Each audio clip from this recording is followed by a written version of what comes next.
मंगलाचरण करेंगे। ओम नमः सिद्धेभ्याय जय श्री ओम नमः सिद्धेभ्याय जय श्री ओम नमः सिद्धेभ्याय।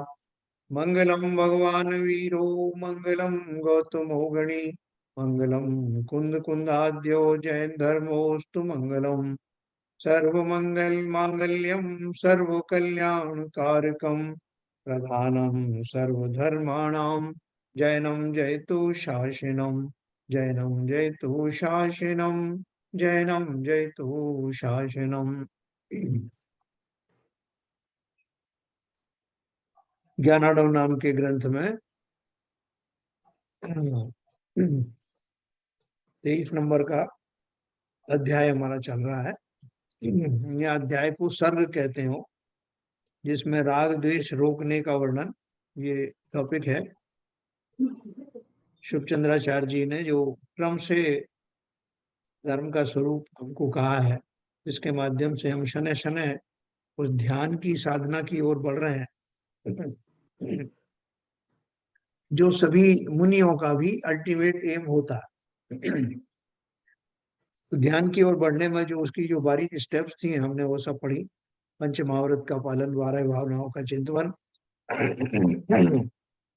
कषायों का रोकना, इंद्रिय विजय करना, तीन तत्वों के बारे में जो है वो उसको बात करना, राग द्वेष को मन को वश में करना, और अब अभी चल रहा है राग द्वेष रोकने का वर्णन।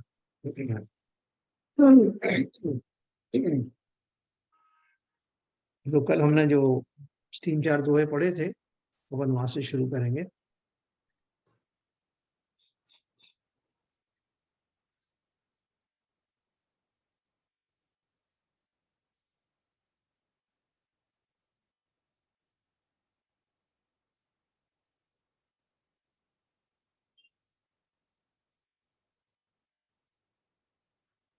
चार नंबर अपन ने जो पढ़ा था, 5 नंबर, 5 नंबर में अपन ने पढ़ा था, मैं फिर से आपको रिपीट करूंगा। अयत्नेनापि जायन्ते चित्त भूमौ शरीरिणाम रागादय स्वभावोत ज्ञान राज्यांग घात कहा। जीवों के स्वाभाविक ज्ञान रूपी राज्य के अंग को घात करने वाले रागादि भाव चित्त रूपी पृथ्वी में से बिना यत्न के ही स्वयमेव उत्पन्न होते हैं। अपन ने कल इसकी चर्चा की थी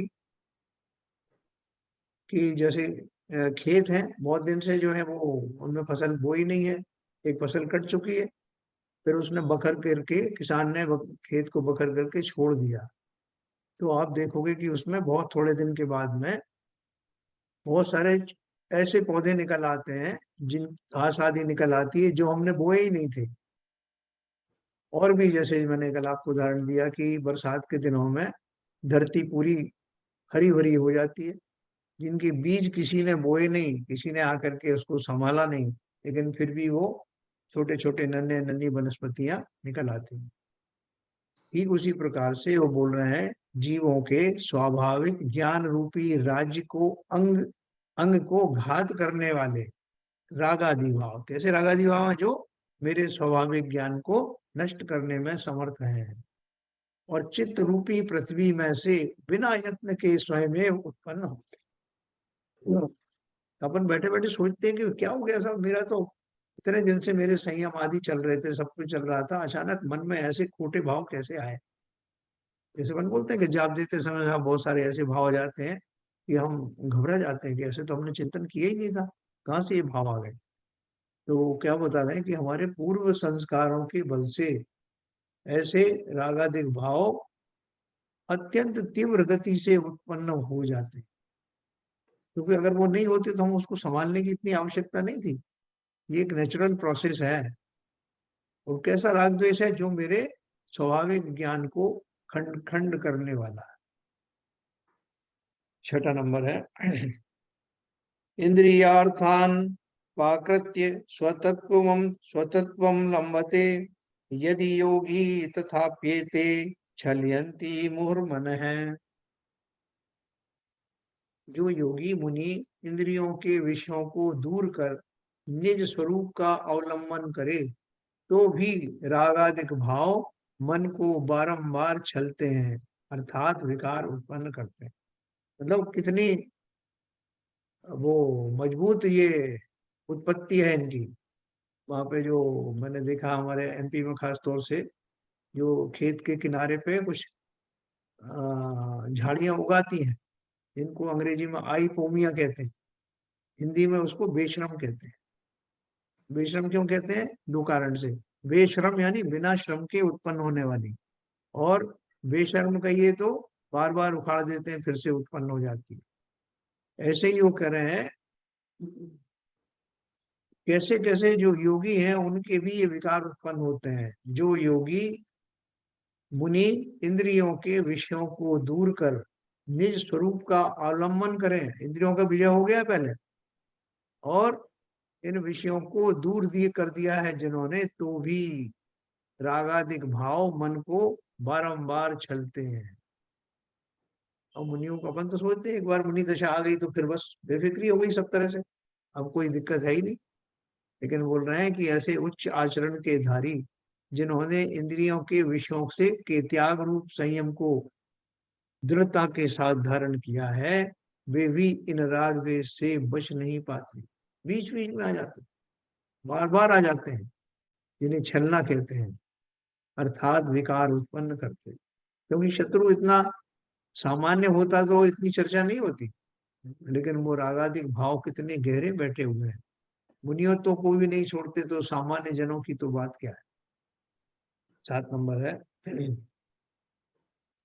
क्वचिन मूढ़म क्वचित भ्रांतम क्वचित दीतम क्वचित धृतम शंकितम च क्वचित तिष्ठ कष्टम रागाद्यै क्रियते मन है।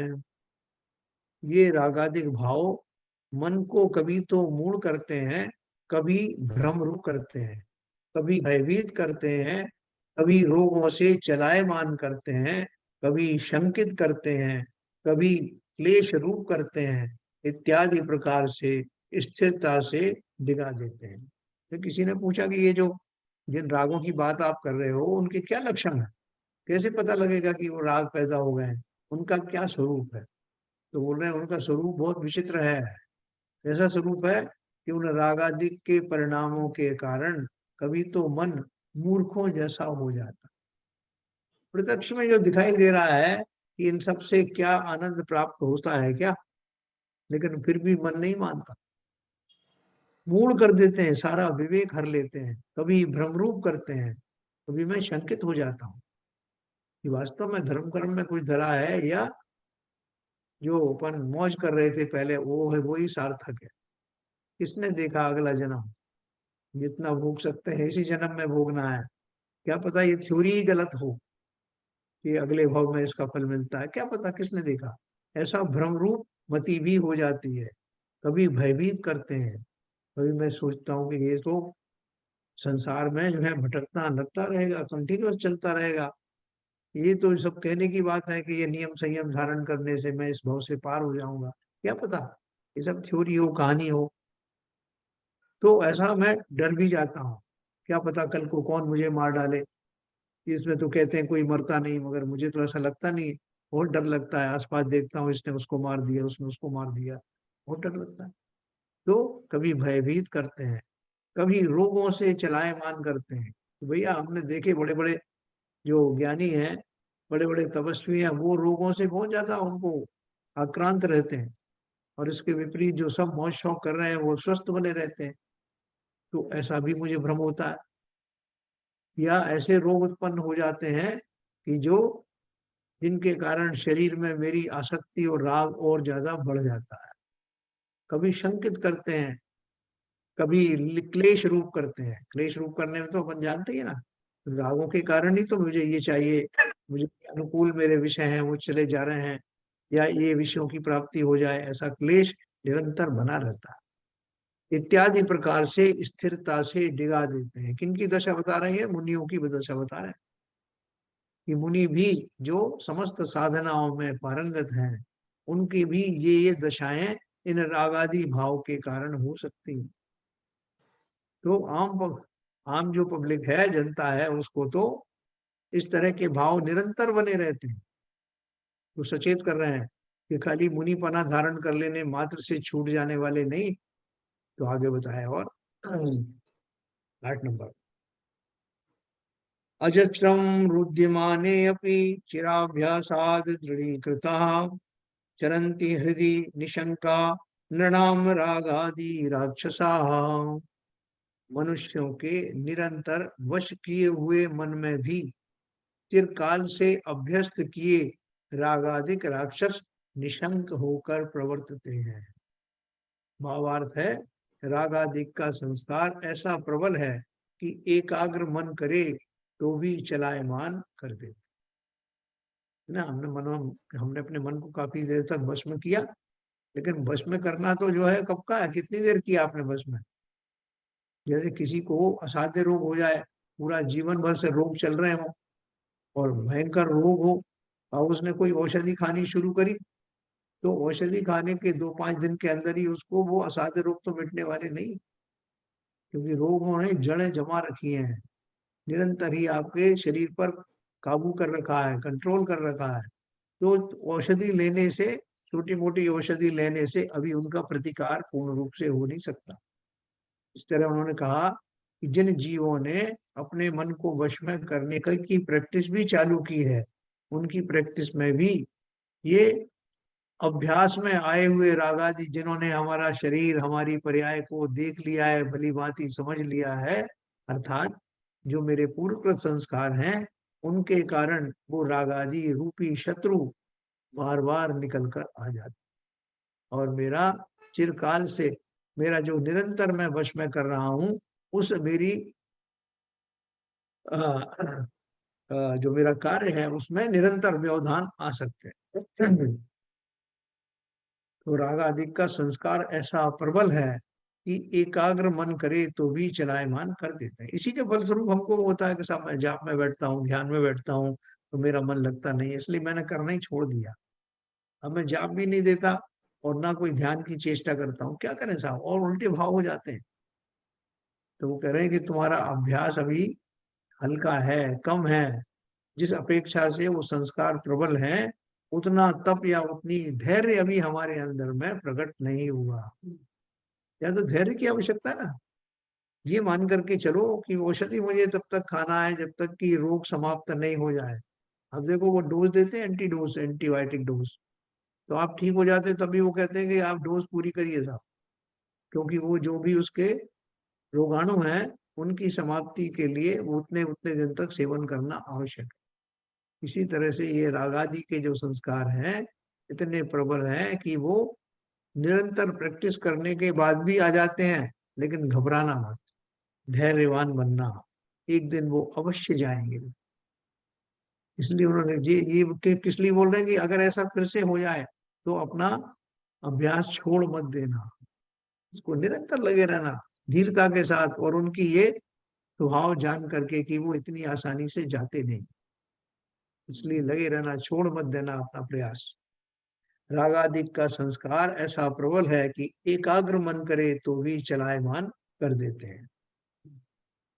प्रयासे फल गुभीर्मूढ़ किमात्मा दंडयते अधिकम शक्यते नहीं चेच्यते कर्तुम रागादि वर्जितम।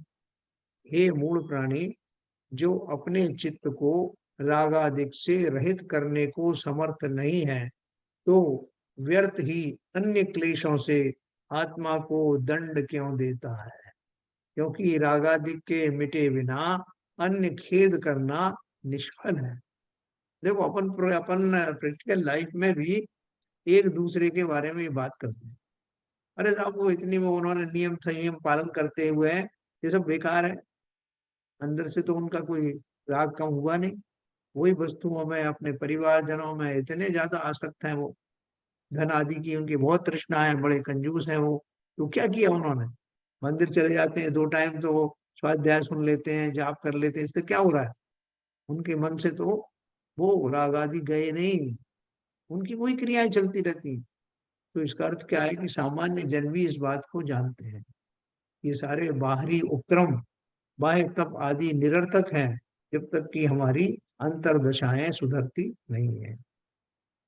इसलिए उन्होंने बोला कि अगर तुम्हारे मन से ये सब सुधरना नहीं है, तुम सुधारना ही नहीं चाहते हो, सुधरेगी तो सही, लेकिन सुधारने ही नहीं चाहते हो, तो व्यर्थ में अपने शरीर को क्लेश देने के कोई लाभ नहीं। दीवार से मैंने साहब 21-21 उपवास कर लिए, और रोज मंदिर आ रहा हूँ और 2-2 बार आ रहा हूँ और वहां घंटों बैठ रहा हूँ, पूजन पाठ कर रहा हूँ, लेकिन मन की एक भी ग्रंथि गई नहीं। तो बोल रहे क्यों कष्ट पहुंचा रहे हो अपने शरीर, ये क्या लाभ होने वाला। जो अपने चित्त को रागादिक से रहित करने को समर्थ नहीं है, तो व्यर्थ ही अन्य क्लेशों से, भूख प्यास का जो है आपने वो कर लिया, कंट्रोल कर लिया साहब, बहुत सारी रसों को त्याग दिया, ये सब बाह्य दशाएं आपने कर ली, और तरह तरह की दशाओं से अपने शरीर को प्रताड़ित कर रहे हो उससे, लेकिन अंदर का तो जो विभाव था उसमें किंचित भी कमी आई नहीं।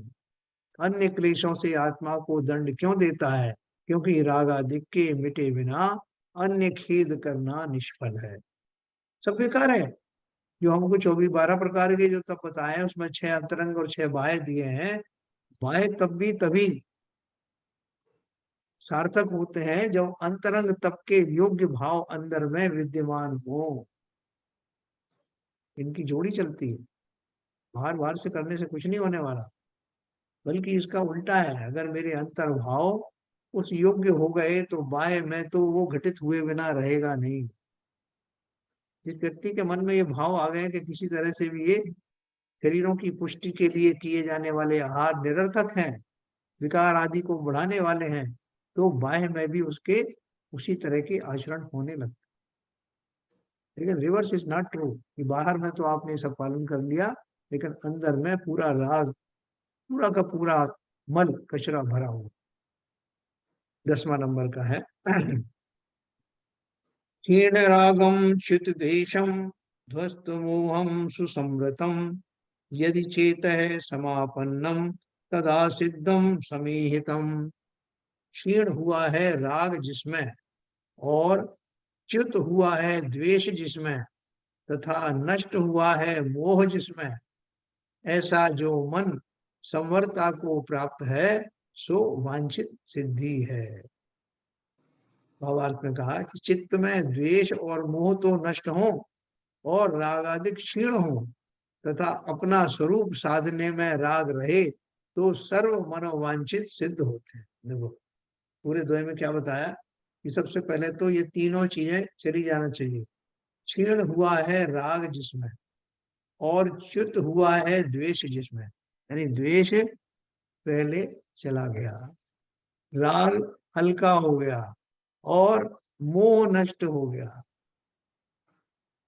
है। ऐसा संभव है क्या कि मोह के नष्ट हो जाने के बाद भी राग मौजूद रहे।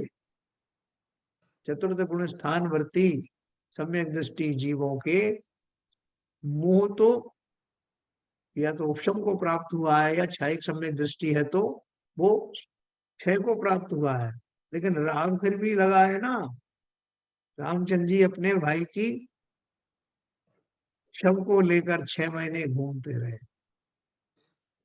सीता जी के हरण के समय व्याकुल होकर के जंगल में इधर उधर भटकते रहे, सीता जी की खोज करते रहे, बहुत अश्रु भी बहाए, सब कुछ किया। क्या हुआ, सब क्षयिक सम्यक दृष्टि थे ना।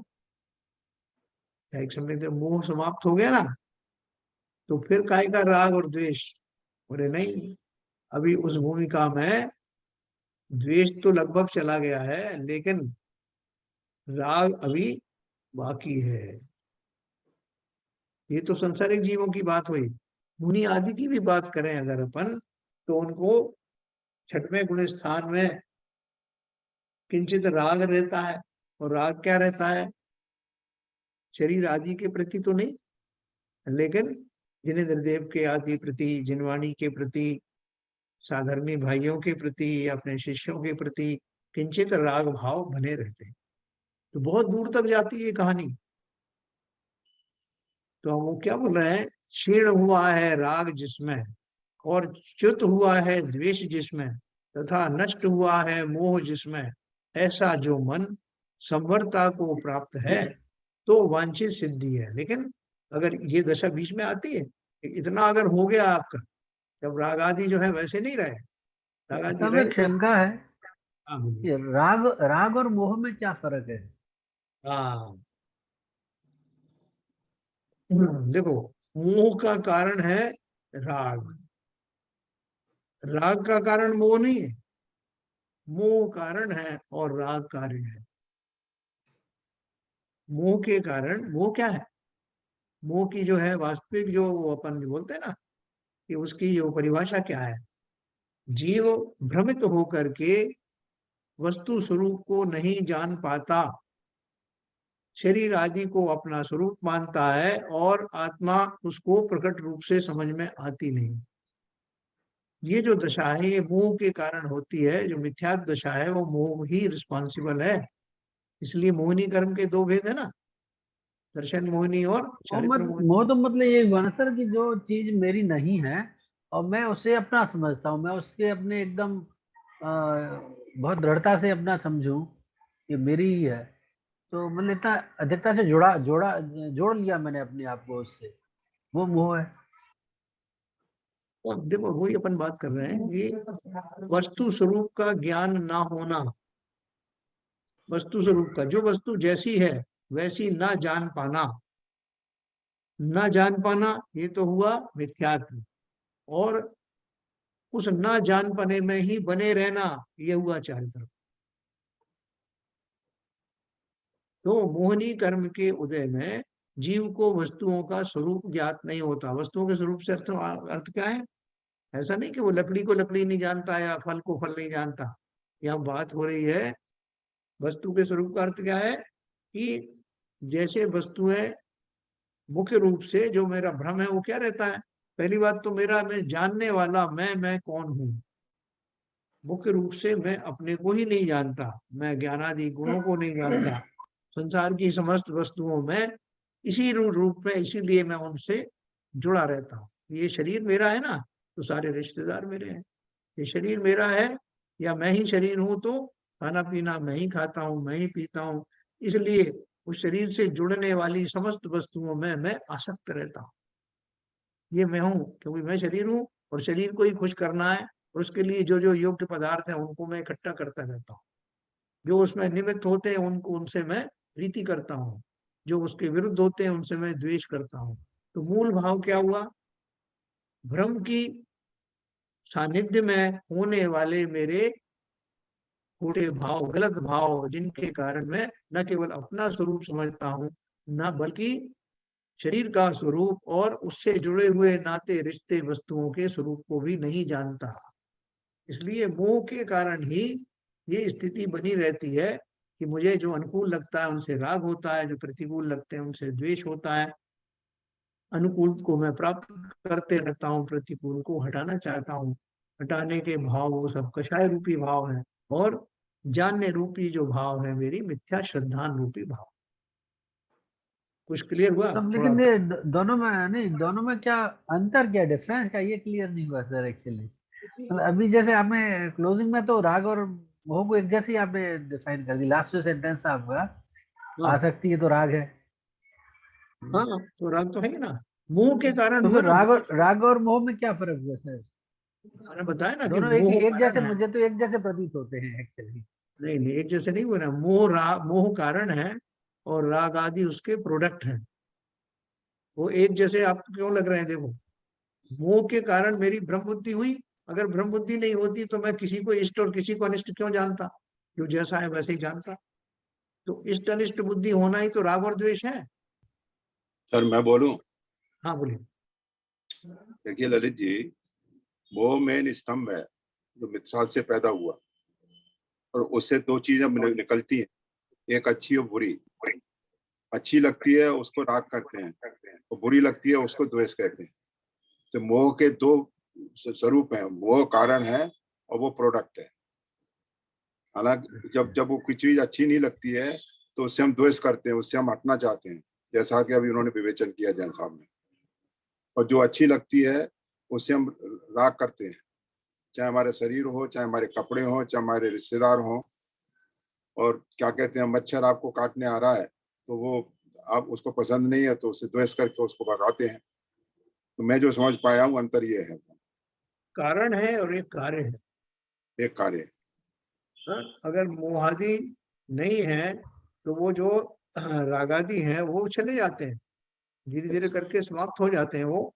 लेकिन मोह के दोनों पहलू हैं, यानी दर्शन मोहनी और चारित्र मोहनी। आप बोलोगे Yes. साहब उनको जब मिथ्यात्व समाप्त हो गया, सम्यक्ति हो गए, फिर भी इस तरह के रागादि रूप आचरण क्यों हो रहे हैं? क्योंकि वो अभी दर्शन मोहनी से तो छूटे हैं, लेकिन चारित्र चारित्र मोहनी मोह बाकी है। तो और अभी कोई ये जो बताए? आपने ये जो लाइन थी उसमें बोलते हैं मोह नष्ट हो जाए, जब मोह नष्ट ही हो गया तो विराग भी नष्ट हो गया। इसीलिए तो बताया मैंने आपको, मोह के दो भेद हैं। नष्ट होने वाला कौन सा गया? दर्शन दर्शन। मोहनी। चारित्र मोहिनी बचा हुआ है, कषाय बाकी हैं, और मुनियों की भी कषाय बाकी रहती हैं। कौन सी रहती है? संजुलन कषाय तो अंत तक रहती है ना। वो तो लास्ट में जाती है। मुनि कर्म का जो क्षीण मोह, सॉरी, ये जो सूक्ष्म लोभ कषाय है वो 10वें गुण स्थान तक रहती है। लोभ कषाय क्या है? कषाय उसी के तो है ना, मोहिनी कर्म का ही, जो चारित्र मोहिनी का ही अंश है। हाँ, इसलिए मैंने आपको बहुत खुल के बताया कि जो इसमें जो शब्द आया कि राग आदि चले गए, तो ये प्रश्न आपने पूछा उसके पहले ही मैंने बताया कि राग आदि चले गए, और आप बोल रहे हैं मोह समाप्त हो गया, फिर कह रहे हो कि राग कहाँ से आ गए? चैत्र मोहनी बाकी है इसलिए वो। हाँ, चैत्र मोहिनी बाकी है। तो वो मुनि भली प्रकार से जो भेद विज्ञान करने वाले मुनिराज भी कम से कम उन रागों से, प्रशस्त रागों से तो घिरे रहते हैं, जब तक कि उनका जो श्रेणी आरोहण का काल शुरू नहीं होता, उसके पहले तक उनके शुभ भाव बने रहते हैं। शुद्ध भाव शुरू होते हैं 7वें गुण स्थान के अंत में, प्रबल, यहाँ शुक्ल ध्यान वगैरह का प्रारंभ होना शुरू होता है। तो अपन तो बहुत आगे तक ये सब चर्चाएं कराए ना, आपने अच्छा किया। ये जो जो कुछ भी अपनी शंकाएं आती हैं उनको निकाल बाहर फेंकना, क्योंकि अब अपन को और बड़ा काम करने जा रहे हैं। अब मुनि नहीं है तो क्या हुआ? मुनि के सदृश अपने भावों में वो निर्मलता लाने की प्रैक्टिस अभी से कर सकते, करना भी है। और जैसे ही मैं ये वो ठान लूंगा, संकल्पित होऊंगा, तो ये मेरे बाह्य आचरण भी सुधरे हुए बिना नहीं रहेंगे, इनमें अवश्य सुधार आएगा। लेकिन ये, इससे घबराना मत कि साहब ये जब मुनियों की भी ये दशा होती तो फिर मैं कहाँ लगता हूँ, इसलिए मैंने सारा छोड़ दिया अभ्यास। नहीं, और ये जो बात कही है वो सभी मुनियों की बात नहीं कही है, ये मुनि दशा में संभव है, मुनि दशा में भी संभव है, ये बताया गया। लेकिन वही मुनि तो साधना करते हैं आगे की भी भूमिकाओं की।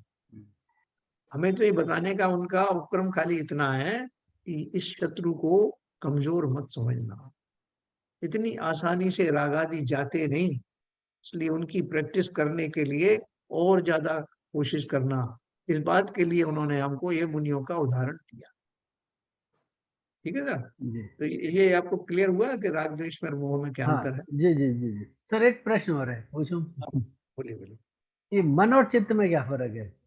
हाँ, बहुत बढ़िया। मन भी कहते हैं, चित्त कहते हैं, और क्या क्या कहते हैं उसके, और भी बहुत सारे उसके हैं, बुद्धि भी कहते हैं, विवेक भी कहते हैं। विवेक भी नहीं, कहते हैं, विवेक बहुत सारे बुद्धि उसके। तो मतलब एक श्रेणी वाली चीज हो गई एक्चुअली। हाँ हाँ हाँ। मन और चित्त का क्या अर्थ है बताओ भाई, किसी को मालूम हो तो? मन में और चित्त में क्या अंतर है? कभी मन यूज करते हैं, कभी चित्त यूज करते हैं, है ना? पर्यायवाची के रूप में भी यूज करते हैं उसको। तो दोनों में क्या अंतर? प्रेक्षा ध्यान में बतलाया है, हाँ चित्त जो स्थूल शरीर के साथ जो हमारी चेतना काम कर रही है हाँ वो चित्त है। और चित्त के लिए एक, उसको भी एक अपना काम कराने के लिए एक सेवक चाहिए, यंत्र चाहिए, वो मन है। तो चित्र होता है त्रिकालदर्शी, मन बनता और बिगड़ता रहता है।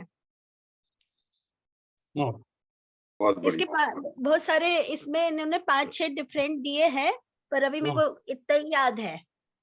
और जैसे चित्त एक बार जो हमने जान लिया तो जान लिया, या जो इच्छा हुई, पर मन क्या है, जैसे आज हमारे गुलाब जामुन का खाने का मन है तो आज ही खाएंगे, फिर वो 4-5 के बाद में मन भर जाता है। तो इन्होंने ऐसे बहुत सारा इन्होंने स्थान से समझाया, उसका विस्तार बताया, तो काफी इनका तो काफी बड़ा चैप्टर है चित्त और मन का इसमें। तो जो स्थूल शरीर के साथ जो चेतना काम कर रही है हमारे फिजिकल बॉडी के साथ, वो है चित्त। और चित्त के लिए जैसे एक उन्होंने बताया कि एक चालक है जो गाड़ी चला रहा है, वो सेवक है, वो चित्त के निर्देशों का पालन जो करता है वह मन है। ओके।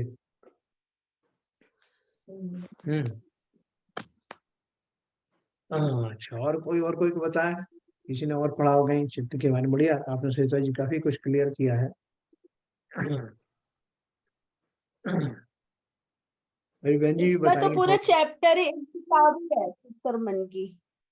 अच्छा, क्या चैप्टर है पूरा मन और चित्त में?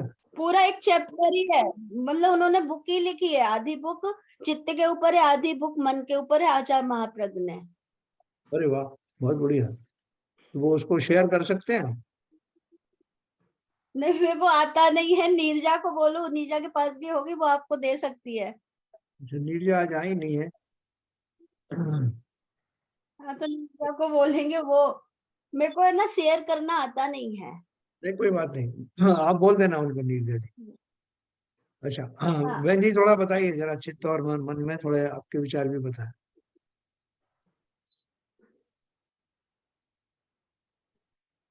हाँ, इसमें ना अगर हम आचार्यों की दृष्टि से देखें, तो जहाँ हम अपने मतलब स्वाध्याय कर रहे हैं शास्त्र के हिसाब से देखें, तो आचार्य ने कहीं कहीं तो दोनों शब्दों को पर्यायवाची की तरह ही इस्तेमाल किया है, मन को और चित्त को। और कहीं जो है चित्त शब्द को पूरे चेतना के लिए, यानी पूरे आत्मा के लिए चित्त शब्द को यूज किया है, और मन जो है एक इंद्रिय की तरह से उसका पार्ट है, उस तरह से उसको यूज किया है। तो इस तरह से हम समझ सकते हैं। हाँ, मतलब यही है। कहीं कहीं तो आचार्य ने मन और चित्त को एक जैसे पर्यायवाची की तरह भी यूज किया है, ये उसी को मन कह दिया, उसी को चित्त भी कह दिया, है ना। क्योंकि क्या है कि जब हम थोड़ा संक्षेप में बात कर रहे हैं, तो पूरी की पूरी चीज को एक ही कह करके बात कर देते हैं। तो जहां उन्होंने चित्त कहा, तो वहां मन उसमें अपने आप ही आ गया, क्योंकि मन भी एक पार्ट की तरह संसारी अवस्था में भाव मन, द्रव्य मन एक पार्ट की तरह चेतना के साथ काम कर रहा है, तो उसका पार्ट है। दो जहां चित्त की बात करी यानी चेतना की बात करी, तो वहां दोनों चीज ही आ गई।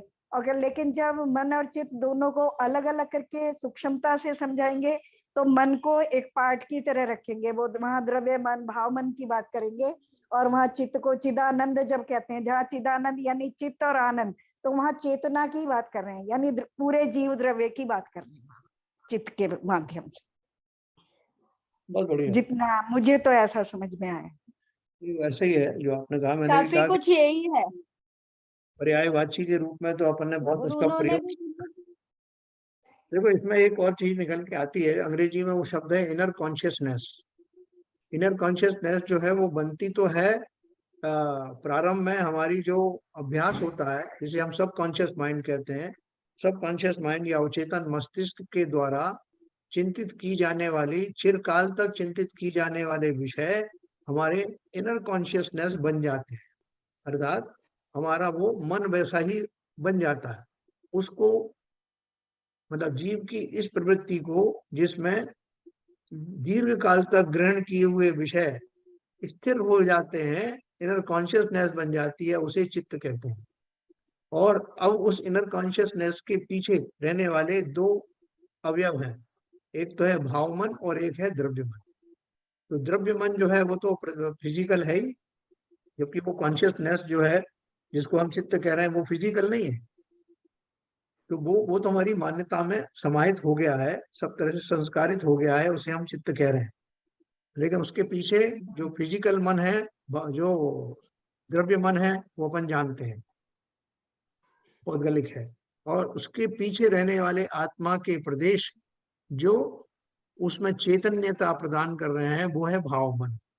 लेकिन जो चित्त में मेरे स्थिरता आ गई है, जो इनर कॉन्शियसनेस लंबे प्रयोग के बाद बन गया है, वो उस समय उसको उसको चित्त कहा जाता है।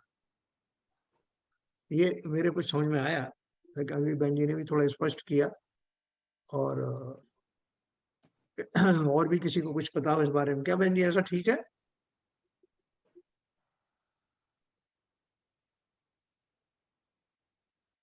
जैसा जैसे जैसे समझ में आ जाए। हाँ, जैसे कुछ समझ आगे, समझ का विषय है ना ये, तो फिजिकल तो है नहीं ये। लेकिन अवचेतन मस्तिष्क के में जो कुछ समाहित हो जाता है, कहते हैं वही उसको चित्त जो है बन जाता है। नहीं तो चित्त सबके एक जैसे तो होते नहीं, मन जैसे अलग अलग बदलते रहते हैं, तब भी मन को बदलने का परिणाम मतलब कैसे कैसे भाव जीव में आ रहे हैं और कैसी स्थिरता उन भावों के स्वरूप से आती है। मुख्य रूप से जो हम चित्त शब्द का यूज करते हैं वो चैतन्य वस्तुओं के लिए, तभी तो हम सचित और अचित वस्तुएं कहते हैं ना, कि जिसमें हाँ, चेतना नहीं है वो अचित है, और जिसमें चेतना है मतलब जिसमें जीव है वो सचित वस्तु है। तो मुख्य रूप से चित्त शब्द जो है चेतना के लिए यानी जीव के लिए ही मुख्य रूप से यूज किया जाता है। तो उसमें संपूर्ण जीव तत्व आ जाता है, चेतन चेतन तत्व आ जाता है चित्त के लिए। और फिर बाकी चीजें तो सब, चाहे वो उसमें जो उसमें संस्कार पढ़ रहे हैं वो तो उन्हीं को हम भाव कर्म भी कहते हैं, संस्कारों को ही, जो हमारी वो आदतें बढ़ गई हैं। और जो पीछे से इंद्रियों के पीछे जो काम कर रहा होता है या मन के पीछे जो काम कर रहा है वो चेतना है, और बाकी जो इंद्रिया मन है वो पुद्गल वो हैं। तो उस तरह से भी तो मन को कहीं हम द्रव्य मन से भी समझ सकते हैं, या उसके पीछे पाठ करने वाला जो आत्मा के प्रदेश हैं जो उसमें भाग ले रहे हैं, यानी तात्कालिक रूप से जो आत्मा की प्रक्रिया हो रही है उसे भी हम मन की तरह से कह सकते हैं। तो मन एक पार्ट है और चित्त को पार्ट रूप में नहीं ले सकते मेरे ख्याल से। भी मैंने बाकी एक जैसा समझ में आ रहा है, जितना समझ में आ रहा मुझे तो मैंने तो उतनी बात कर तो दी। भाई साहब आप भाई लोगों साहब को ये भी जैसा भाई साहब ये कह सकते भाई साहब क्या ये हाँ कह जी, सकते हैं, क्या ये कह सकते हैं कि बिना इंद्रियों के जो हमें ज्ञान प्राप्त होता है, जो भी हम महसूस करते हैं, वो हमारा चित्त है। आत्मा आत्मा के माध्यम से जो जो हम महसूस कर रहे हैं वो हमारा चित्त है। और आत्मा और ज्ञान इंद्रियों के वशीभूत होकर के इंद्रियों के ऊपर जो हम जो कर रहे हैं वो हमारा मन है। मन इंद्रियों को काबू करता है, और चित्त जो है चेतना आत्मा से संबंध रखता है। ये ऐसा कह सकते हैं क्या? हाँ, कुछ कुछ लोग ये घटित हो रहा है, जैसा अभी बहन जी ने कहा कि मन जो है वो आ, बदल सकता है। मन जो है जैसे भाव रूप आपका मन ये कैसे बदल जाता है, जब मिथ्या दृष्टि होता है जीव, उसका भी मन होता है ना, उसके भी आत्म प्रदेश काम करते हैं उस द्रव्य मन के पीछे। लेकिन चूंकि मान्यता अलग होती है इसलिए उनका जो व्यापार है वो अलग प्रकार से चलता है। वही व्यक्ति जब सम्यक दृष्टि हो जाता है तो उस द्रव्य मन के पीछे रहने वाले आत्म प्रदेश उसका दूसरी तरह से उसका चिंतन देते हैं। लेकिन सभी स्वरूपों में जो चैतन्यता बनी रहती है, शायद जैसा बहन जी ने कहा, वही चित्त है। इन सारे व्यापारों में चाहे मैं मिथ्या दृष्टि रहूं चाहे सम्यक दृष्टि रहूं, दोनों ही व्यापारों में बने रहने वाली चैतन्यता, क्योंकि ये भाव जितने भी भाव हैं वो सब चैतन्य है ना, वो जड़ तो है नहीं। तो उनमें जो चैतन्यता प्रदान करते हैं वो चित्त है।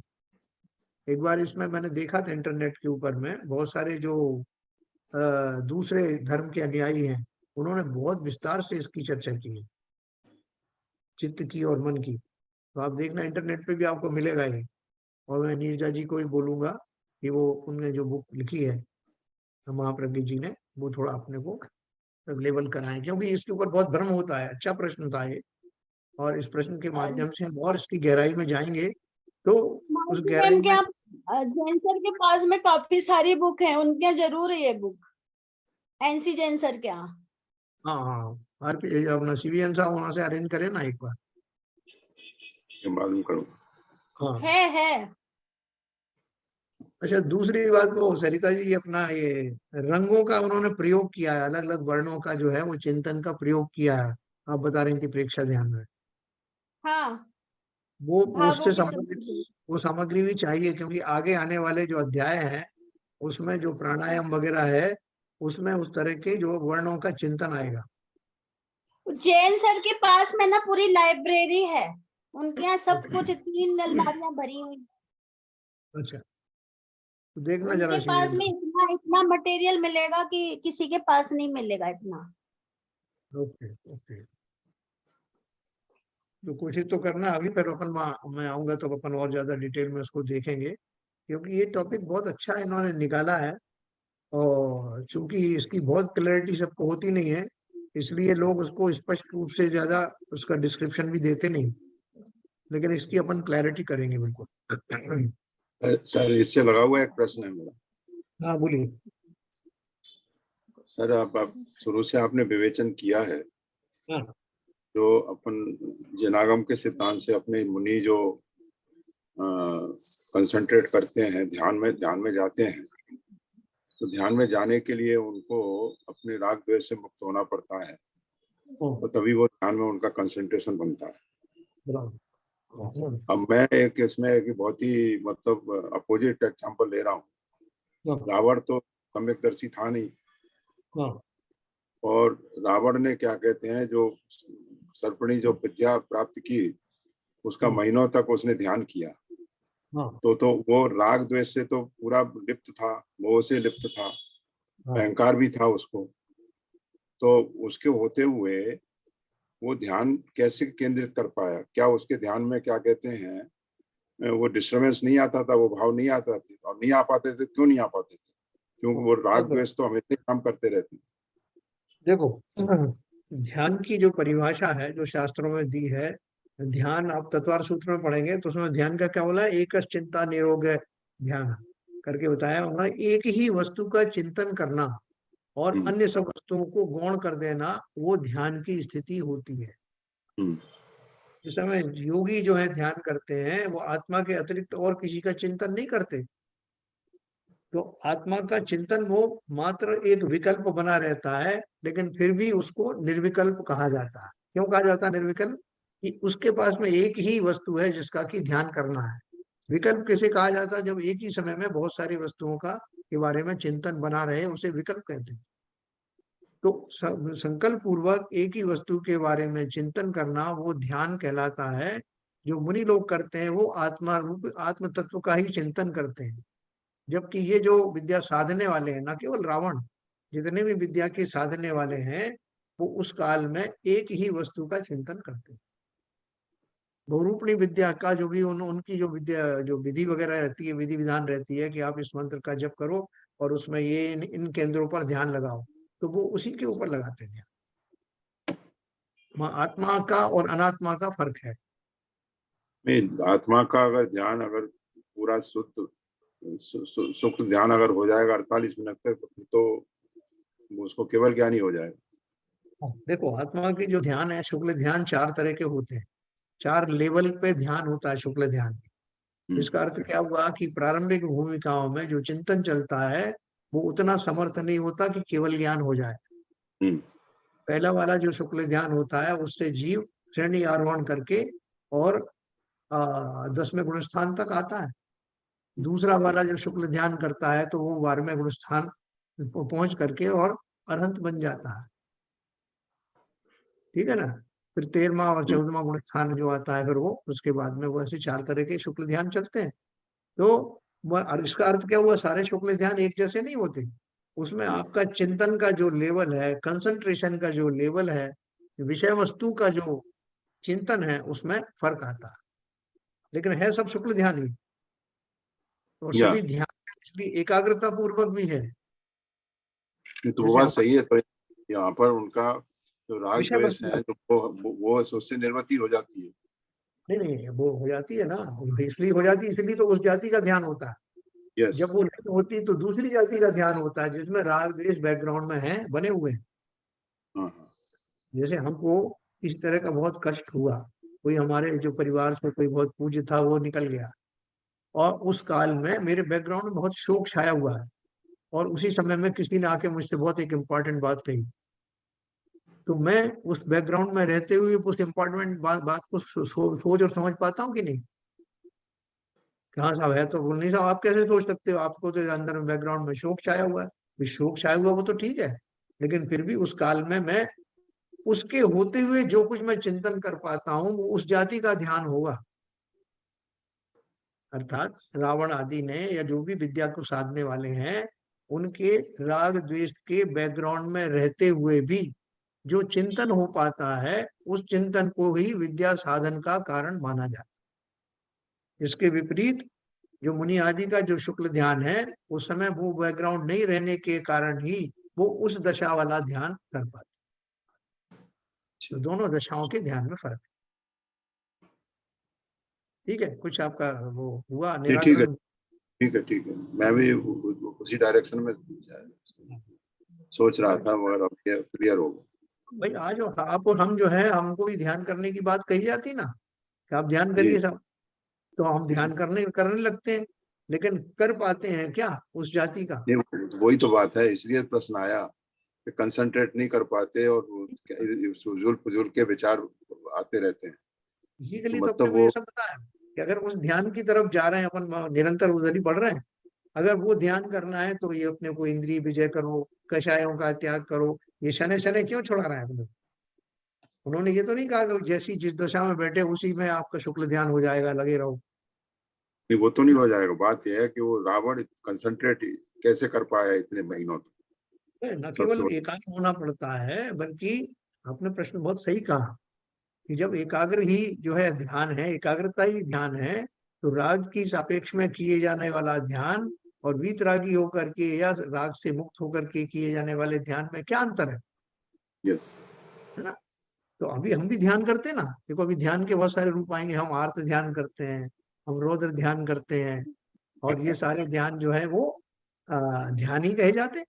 4 प्रकार के तो ध्यान होते हैं, उनमें से 2 ध्यान तो हम करते ही हैं। भाई साहब, जब जी। हम कोई जो मन पसंद कोई स्टोरी पढ़ रहे होते हैं हाँ तो जी।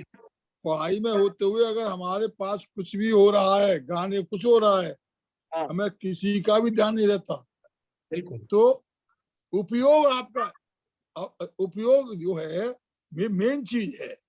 एक्चुअल में क्या है, मिथ्या दृष्टि हम लोग हैं ना, मिथ्या दृष्टि और सम्यक दृष्टि में अंतर है कि वो उपयोग को और अच्छा लगा लेते हैं, लेकिन मिथ्या दृष्टि के भी उपयोग बदलते रहते हैं। हम भी उपयोग लगा सकते हैं, और जब हमारा उपयोग लग जाता है किसी में, जिस हमारे मनपसंद काम में, तो हमारी जो राग द्वेष होते हैं वो सब गौड़ हो जाती हैं, मंद कसाएं हो जाती हैं, और हम अपना जो उद्देश्य हमारा होता है उसे हम प्राप्त कर लेते हैं। जैसे रावण का ही वही स्थिति थी। बिल्कुल सही कहा आपने। अरे आप उसने रावण, अपना जो उद्देश्य प्राप्त किया, वो कारण यही था उसका। देखो बिल्कुल सही सही कहा, कहा आपने। बिल्कुल एक सही छोटा कहा। सा बच्चा होता है ना, बच्चा, वो भी आजकल जो है उसको टैबलेट या फोन ले लेता है, तो उसमें उसका कितना ध्यान लगता है। आप बस भोजन समझो, कराओ, कोई मतलब नहीं है फिर से। जबरदस्ती मुंह में भोजन कर घुसेड़ दो, तब भी उसको उसमें रस नहीं आता, और उसको सीधा उसी पे ध्यान पड़ा हुआ है। तो उसका भी ध्यान है ना। हाँ, एक अभी एक वो आया था वीडियो, जिसमें वो एक लेडी जो है वो एक रेस्टोरेंट में जाती है, वो मोबाइल साथ में लेकर के, वो मोबाइल देखते देखते उसमें घुसती है। तो वो रेस्टोरेंट वाला मालिक जो बोलता है कि पूछो इससे क्या चाहिए। तो वो पूछते हैं तो वो चिड़चिड़ाती रहती है, और फिर उसे वैसे ही बोल देती है राजमा चावल ले आओ, और वो बैठ जाती। तो उसका जो ढाबे का मालिक है उसने कहा कि तुम एक काम करो, उसके पास एक खाली प्लेट ले जाके रख दो, और उसको बोलोगे लो मैडम आ गया। उसने वही किया। फिर उसके बाद में वो, उसको कोई मतलब नहीं, वो उसमें मोबाइल में लगी रही। फिर उसने कहा कि मैडम बिल बिल पे करिए आप। हाँ लो, नीचे से उसने एक नोट निकाला, दे दिया। ये है ये सही कह रहे हैं, बिल्कुल सही है, सही है। उसने देखा नहीं प्लेट की तरफ, मैंने खाया कि नहीं खाया, और उठ करके चल दी। तो कंसंट्रेशन पूरा वहां लगा हुआ था। तो वो नौकर को बड़ा ताज्जुब हुआ कि ढाबे के मालिक को कैसे मालूम पड़ा कि बिना कुछ खाए पिए ये पैसा भी दे देगी। तो ऐसा हम सबके चित्तों की दशा है। इतने रागों से भरे हुए भी हमारा उपयोग जीवा नाम है ना। उपयोग तो जीव का लक्षण है। बिल्कुल तो सही। हमारा लक्षण को हम कहाँ घटित कर रहे हैं? राग द्वेष से भरे होने के बाद भी वो उपयोग नाम का मेरा गुण तो विद्यमान है ही। वही वही वही मैंने कहा था, उपयोग नहीं, मेन तो उपयोग ही है। ये बाबूजी ने जो एग्जांपल दिया ना, हाँ वो बिल्कुल बहुत ही सटीक है। हाँ बहुत ही बिल्कुल, मतलब उससे बिल्कुल क्लियर हो गया। हाँ आपने जो जो लेडी का जो एग्जांपल दिया, वो तो मतलब इससे भी ऊपर हो गया।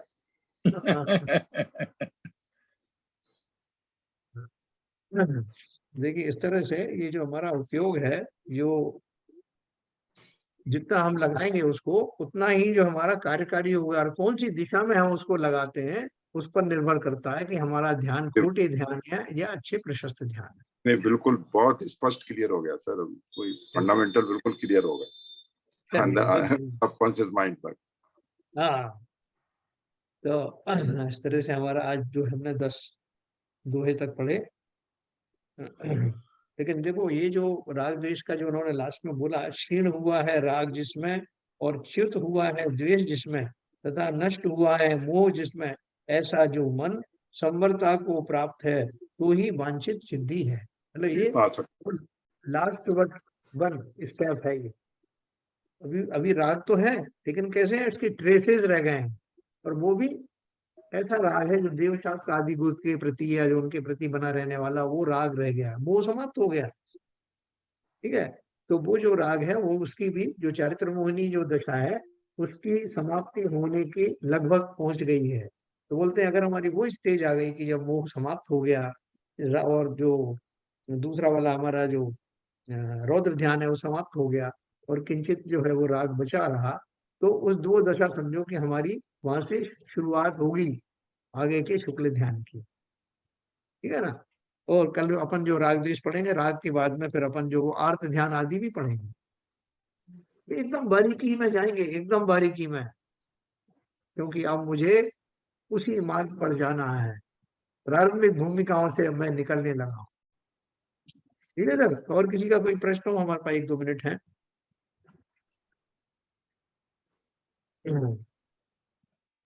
क्या पदमचंद जी समझ में आ रहा है? आ रहा है, सब आ रहा है। कुछ तो आ ही रहा है, थोड़ा बहुत काम चलाने लायक। नहीं, आगे चित्त और मन का डिफरेंस समझ में आ गया बिल्कुल।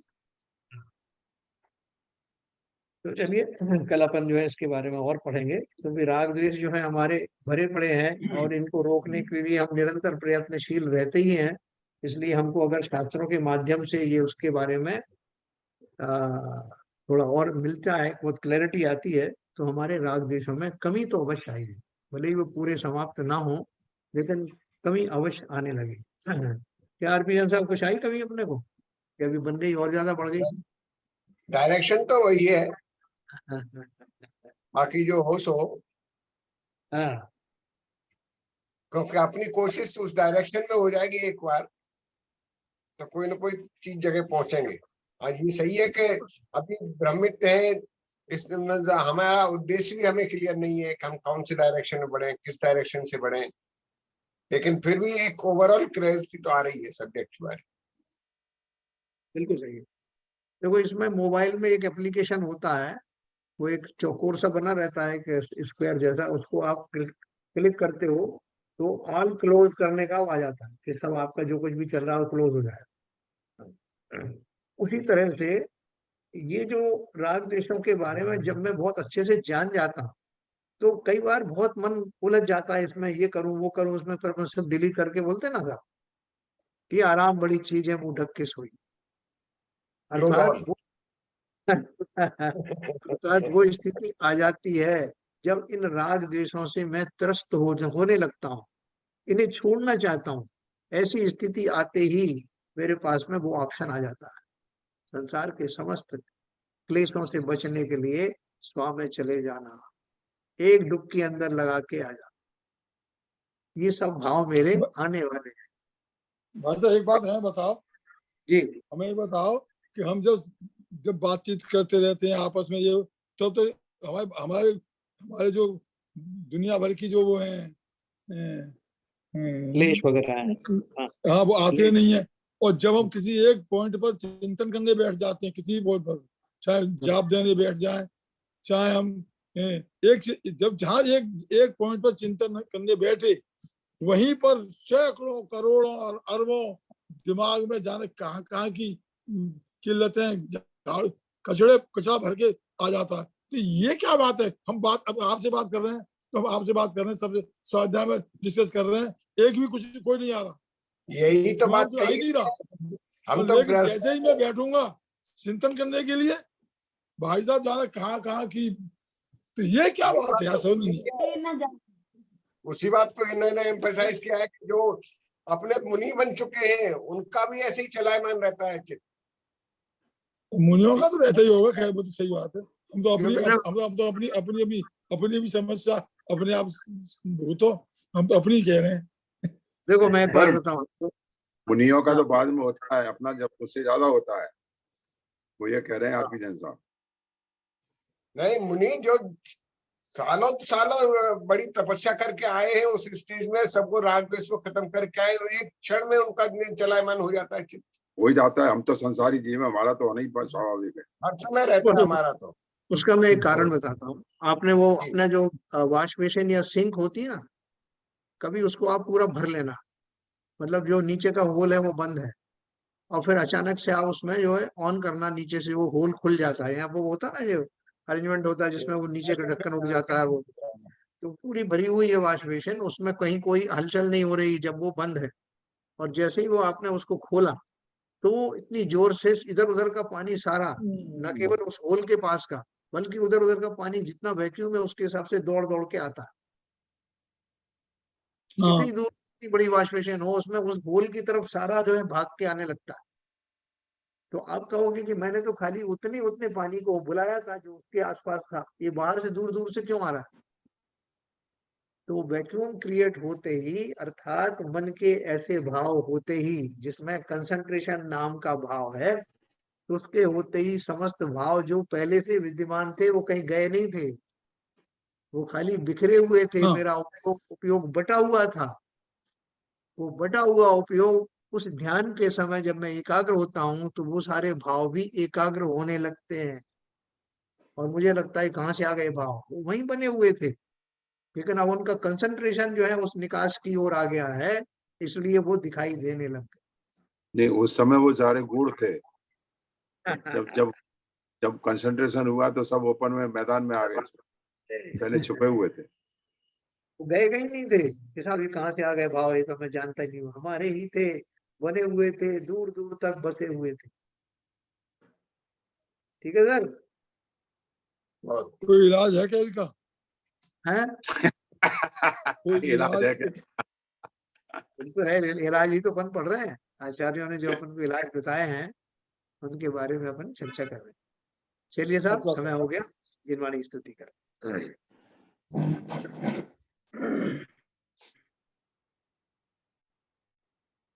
शतम नाश विको ज्ञान के प्रकाश विको अपर भास विको भानु शिव खानी है। स्यों द्रव्य जान विको बंध विधि भान विको स्वपर पिछान विको परम प्रमानी है। अनुभव बताए विको जीव के जताए विको कहू न सताए विको भव्य और आनी है। जहाँ तहाँ तार विको पार के उतार विको सुख विस्तार विको यही जिनवाणी है। हे जिनवाणी भारती तो पूजन रैन, जो तेरी शरण गए सो पावे सुख चैन। या वाणी के ज्ञान से सूझे लोकालो, सो वाणी मस्तक धरो सदा देते हैं दो, सदा देते हैं दो। जिनवाणी माता की जय।